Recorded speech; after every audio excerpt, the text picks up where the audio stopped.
Welcome once again to EWTN's Bookmark. I'm Doug Keck, your host. Our guest author is Dr. Jason M. Baxter.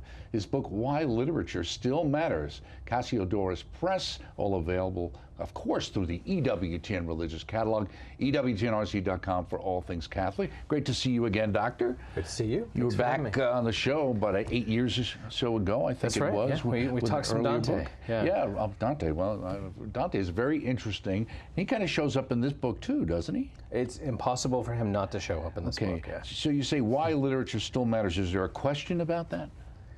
Yeah, I think so. Yeah, I think you look at say the Common Core. You look at sort of literacy rates. Mm-hmm. What was wrong with Common Core in your mind? I think it.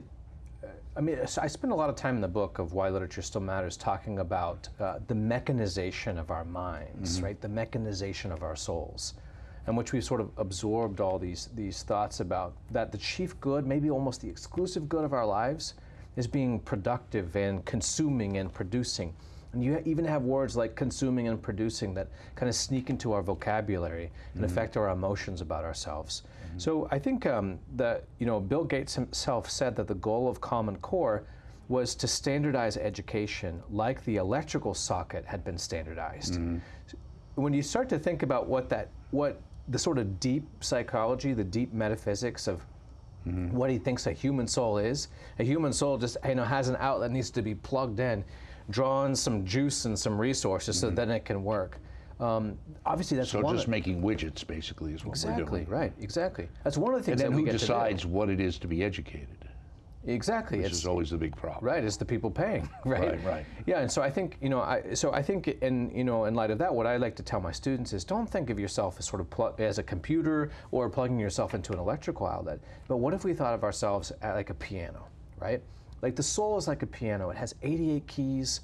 It can go deep. It can go high. It has sort of varied sounds that it can make, right? But the thing is, as we think, with Catholics, that some of those strings are out of tune.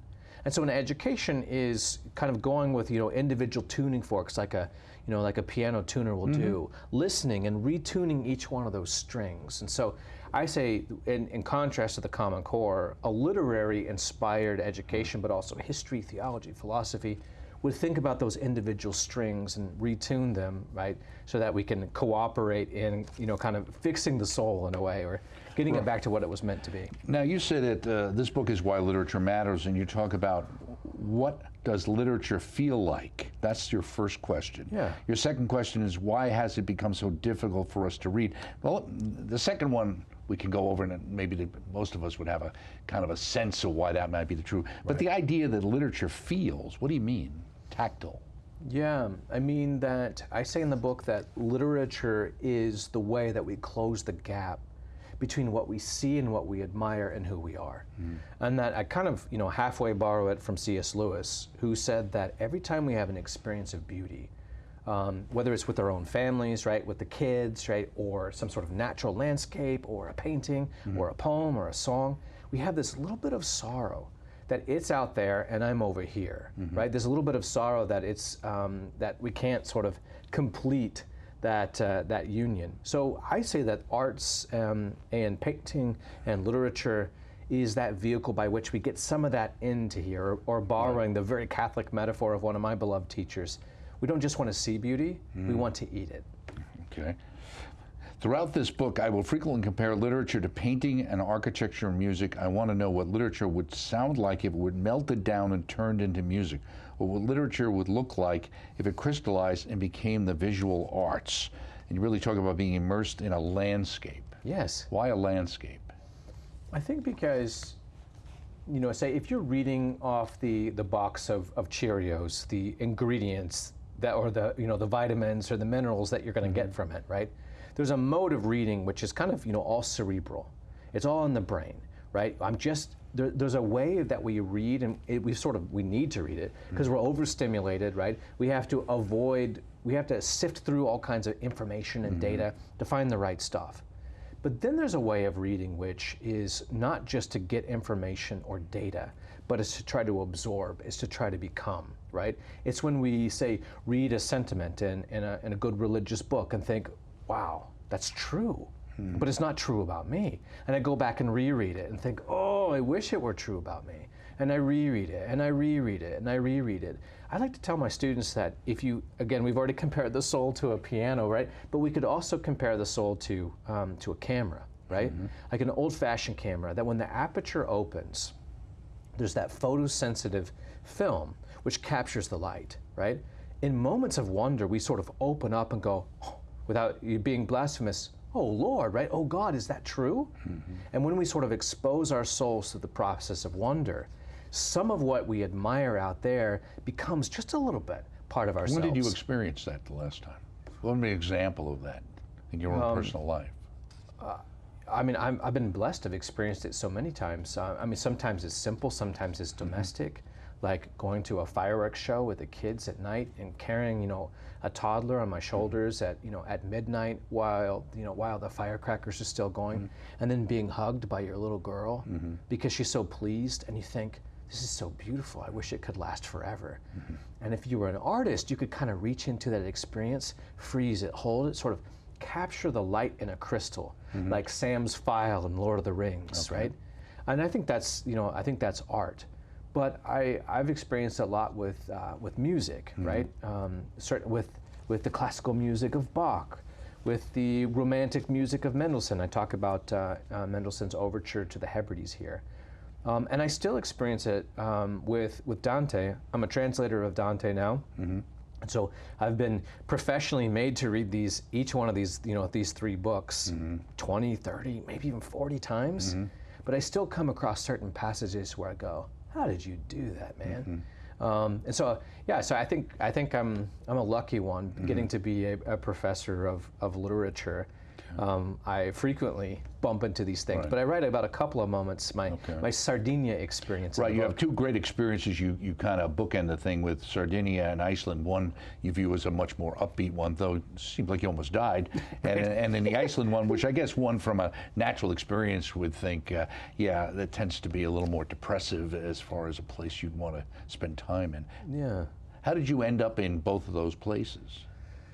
Yeah, so I just we went to Sardinia in the middle of the COVID pandemics, and it was when things sort of calmed down a little bit. Did you do that on purpose? Yeah, we were excited about going, and we deferred it in 2020 and had a chance to go in 2021. Wasn't you went there to avoid like COVID restrictions or something like that? Well, we thought that's what we were doing, and it was pretty relaxed, and so we sort of avoided waves, but then everyone kind of got all serious again. So we kind of snuck in and snuck out right when that international travel was possible, right? Okay. So we went through a lot to get there, and sacrificed a lot. But on one particular day, you know, I'm a father of 6, so you have to ask your wife's permission to take some time off. She said, you know what, this day is yours. Go do what you want. Right. So I went out to do a hike, and I was going to climb up to this cliff so I could see the Bay of Hell, the Cala d'Inferno, right? Being a Dante guy, I wanted to see what hell looked like, or the entrance into hell. But while I was going up there, I got lost, and the sun got hot. It's the Mediterranean. I ran out of water, and my brain I think my brain started roasting, and so I was sort of, you know, scurrying from patch of shade to patch of shade. You said my brain had gone Hemingway. That's right. Yeah, it stopped speaking in complete sentences. It was just like water, scuttle, scuttle, shade, trees, hurry, hurry. You know. And so, yeah, my literary brain went full on Hemingway, and then I found this little 15th century cave. Yeah, a hut or something. Yeah, right? I crawled into it. Right. Wasn't exactly sure what it was, and I sat there in the cool mud, and I smiled, and then, as I say in the book, I smiled at my smiling, because I thought, this is ridiculous. Who spends $3,000 and, you know, has Q-tips stuck up his nose for COVID test and avoid, you know, does all this, everything that I went through to sit in the mud and smile at himself, right? Like, what's wrong with me? And that's when it struck me, this particular beautiful passage from C.S. Lewis, in which he talks about how our ancient writers, you know, the tellers of myth, were not trying to do science, right? But they were trying to close the gap between what they saw and who they were. And I thought, oh, despite the fact that this is a near-death experience, right? And I'm sitting in the mud, that's why I love this, because all of a sudden I've become close to this place. I'm not just a tourist, right? But now I'm part of the ecosystem. And that, in my mind, I think, well, that was really the beginning of this book, because I thought that's exactly what literature does. Literature is like a landscape. Yeah, in the Lewis, you talk about the fundamental characteristic of beauty, that is, when we encounter beauty, is almost always accompanied by a strange note of sorrow, a sorrow that arises because beauty feels like something over there, something external to me, which is what you're talking about. So when you were there, I mean, did you come to some level of acceptance? I guess I'm just going to die? Yeah, I still was too stubborn to call the Italian police. I thought that'd be embarrassing to be airlifted out of this thing, right? So I think I'm just going to have to. Did you have did you have a cell phone? Did you have any bars, as they say? Yeah, like barely. Yeah, I had one. I had Okay. like 10% left. So I was just telling my wife, it's like, hey, pray for me. Right, because you did get in touch with her. I did, and she did pray for you, as you she talk about did. the I mean, book, right? I guess that all the young men out there should be advised. You need to have a saintly wife, right? Not just a pretty one.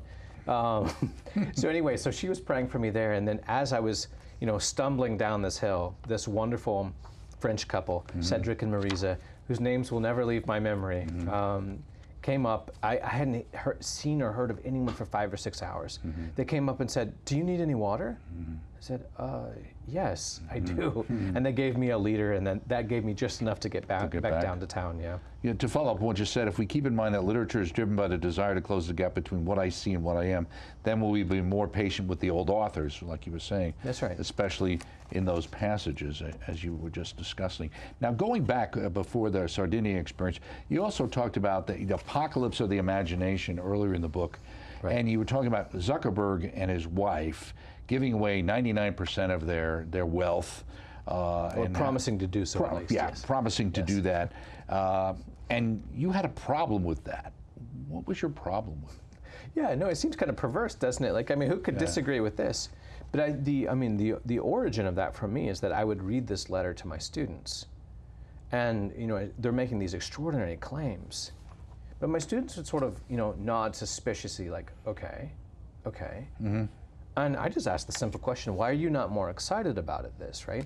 Doesn't it seem everything which is good? And there was something off, which I at that point I couldn't even explain to myself. Right? It was just a sense that. Yeah, why are we not more excited about this? Doesn't this seem like the perfect press release?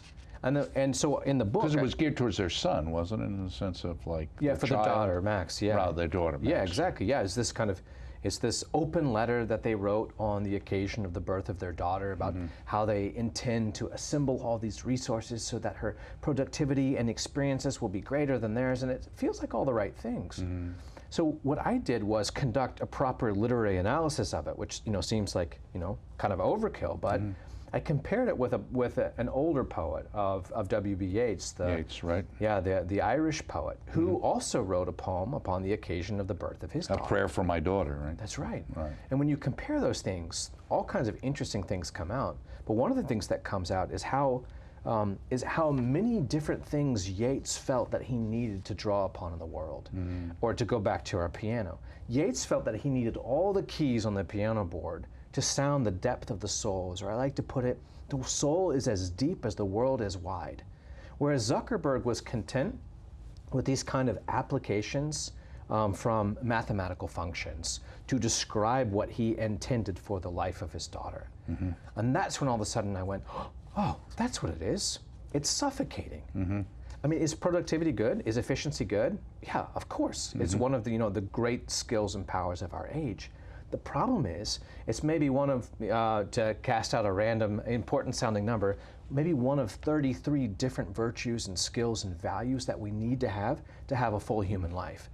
And if you just sort of extract it and pretend that these other things don't sort of play into our depth, into our wholeness, into our relationships, into our happiness, you have a very suffocating vision of life. And what I think, what worried me the most in sort of reading this to my students and to myself is that it wasn't immediately obvious why this letter felt so suffocating, indicating to me that we've already forgotten a lot, and thus literature is not cute or sweet or entertaining, but actually to read it has a sense of urgency right now. You say clearly the way that Yeats is not scientific, but neither is he naive or primitive, which is what we living in this technological age often reflexively think of when we hear things that we believe are quote unquote unscientific. And you talk about the idea of being in communion with nature and being at peace with himself for Yeats. Yes. how can you sense that? I mean, the reality is being good and being deep, being holy, being the best version of myself, it's hard. It's not easy. It takes a lifetime, and it takes discipline, it takes effort, and it takes tools, right? Just as it takes, tools of technology for us to send, we have to have servers and data farms and all this stuff to engage in the power of our communication, good things, right? Similarly, we need to have tools and power to excavate our own depth and to become the types of people that we really want to become, right? And so I think that's really what I've been, thinking about in terms of, in light of contemporary culture, right? It's not necessarily that our technological tools are bad, but if we only value them and if we only have them, then we're going to be evacuating our own inwardness, our own interiority, as we sort of push it to the periphery of our being. Well, you say the Irish poet with 1 foot in antiquity and 1 foot on the great pavement of modernity knows that the soul is as deep as the world is wide, and then you bring in Franz Liszt. That's right. Yeah, the composer, pianist, who is famous for his chromaticism, right? Playing all those little notes in between the other notes, the black notes, right? But also famous for his sort of big booming chords, which go all the way up to the treble clef and go all the way down to the bass clef. So what I'm asking for is, and in the book I have some fun analyzing a couple of pop songs, right? Again, catchy, fun, enjoyable, but they're not going down to the bass clefs, right? They're not going down to those lowest possible notes, and I'm using this as a metaphor, of course, right? Those lowest possible notes of the soul. They're not dealing with the brokenness and the fragmented nature of being a human. They're not dealing with my envy. They're not dealing with what the church fathers called our septic wounds of the soul. But they're also not talking about the sort of highest longings, right? Which are beyond. Comfort is good. Happiness and sort of having a great family is good, right? But we have even higher longings, even for a soaring which exceeds even those things. Literature, at least in the sort of the great books, the great poets, right, as well as the great musicians, the great painters, deals with a full range of the human soul. Right. I have to admit I didn't recognize the songs that you were referencing anyway. Orphic tradition. What is the Orphic tradition? Right, yeah, it refers to the ancient mythological poet of Orpheus, who, according to the wonderful ancient mythology, was so good at playing the lyre and singing that he could make trees sway, right? And he could calm wild animals. And he could even go down to hell in one of these sort of great myths and play and calm hell down for a while, right? So the idea is that the human soul and the world were made for each other. And that the world is not merely a set of resources waiting for us to excavate, mine, and then turn it into products to enhance our comfort and power. Those things are okay. Those are legitimate human pursuits and crafts, right? But there's also this other aspect that the world is meant to be reflected upon, to be internalized, to be admired, and then the artist tries to describe it with his words, with his film, you being a great film lover, right? With his painting, well, with his music. Well, you do have Modern Times. I was going to get to that. That one I know. So you use Modern Times as an example in here. The other thing that struck me was that you used the term datification, a lifestyle of datification. What is that? Yeah, that is, we sort of, one of my beloved philosophers says, think about how we present ourselves, right? We update a post and say, hey, I'm drinking this latte right now at this cool little shop, right? Or I just bought these shoes, or I'm just about to go to. We sort of break our lives down into little kilobytes of units in which we share, right? But there are all these. Is that why we can turn ourselves into human emojis? Yeah, I think that's part of it. Yeah, that's the sort of amplification effect, right? But we've sort of fragmented our lives into itty bitty little bits, and thus our lives become a kind of data cloud of experiences of consumption or emotions. But just because these experiences are sort of hovering around, doesn't mean we yet have a narrative, a mission, a story, right? And I think that's part of the datification of our world. Right. You say perhaps it's not surprising that some researchers estimate that the daily active vocabulary of teenagers is down to 800 words a day. That's right. What did it used to be? That's a great question. I suppose we'd have to give Shakespeare a phone and see how he Check it out, texted his friends, right? But I think, a professional has a vocabulary of somewhere between 40 to 50,000 words, right? Thomas Hardy allegedly has a vocabulary of somewhere around 85,000 words, right? But the sort of expectation would be that you would aspire to those higher and higher levels. Right. Whereas for us, the sort of expectation is that we sort of aspire to the faster, the quicker, and even sort of avoid Bottom words. line it. Yeah, avoid words entirely by replacing them with emojis. Okay. Yeah, and you say the rich language we've inherited made up of metaphors, adjectives, adverbs, we're losing those things. Do you like Scooby-Doo characters, or were you a fan of Scooby-Doo, or? I mean, I think it's probably hard not to be a fan of Scooby-Doo when you're a kid. How did he get in this book? I analyzed this music video of a song by a group called One Republic. And what interests me so much is that when they represent themselves as animated characters, like Scooby-Doo characters. And it feels to me like this sort of, they're infantilizing themselves, right? They're sort of presenting themselves as these simpler colors and these simple figures. But again, my argument is that they have sort of voluntarily reduced themselves to mere figures of consumption, racing around like little Pac-Man in the old video game, trying to eat as many of those dots as they can get. Right. You talk about the fact that Zuckerberg's vision of the world is anesthetizing and sedative, I should say, because it has eliminated all complexity and all resistance. It's interesting because that ties right into Brave New World. Yeah, that's right. Yeah. With Soma and that whole idea of. That's right.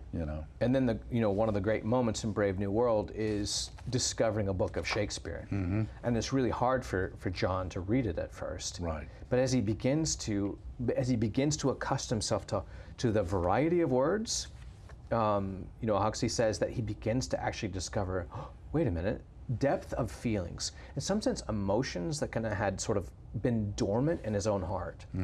Until he had the linguistic capacity to touch them, and then they began to open up. You talk about the poetic stickiness. What is that? I mean, the way that a poet works, and that he's not chiefly interested in communicating as many kilobytes of information to you as possible. He's not trying to give you like a stream of facts. It's not datification. In fact, it's the exact opposite. But rather, what he's trying to do is use interesting metaphors, interesting words. He's trying to connect things through patterns and rhythm. He's doing everything he can to sort of slow down the experience, which sort of, as I've said, opens up the shutters of wonder so that you can receive what he's discussing. You could say poetic stickiness is the creation of literary slow time, so that I'll slow down, pay attention, open my eyes, open my soul. And experience it. And then I can hope, to use a fun metaphor, to download and not just to stream. You quote Spencer here, and you talk about interesting, I thought, would have used the word amplification, a word we also use to describe art of modernity. But for our pre-modern ancestors, amplification was different. And you say amplification wasn't connected to amps and amperes and getting amped up, but to ampleness. That's right. Yeah, I mean, if you've ever picked up an old book, a Shakespeare sonnet, a Shakespeare play, right? If you've ever read, an old book, say before, we'll say 1700, Homer, Dante, there are all these moments, and I've experienced this a lot with my students over my teaching career, in which the students go in with a sense of goodwill, and they start reading, and they go, "Why does it feel like this? What's wrong with this book?" And I think in a single word, you could say, well, our definition of ample or amplification has changed. For us, in our age of technology and physics and rapid communication, right? The great good is amplification. It's as much as possible in the same amount of time. Right. Whereas for our ancestors, they also wanted amplification.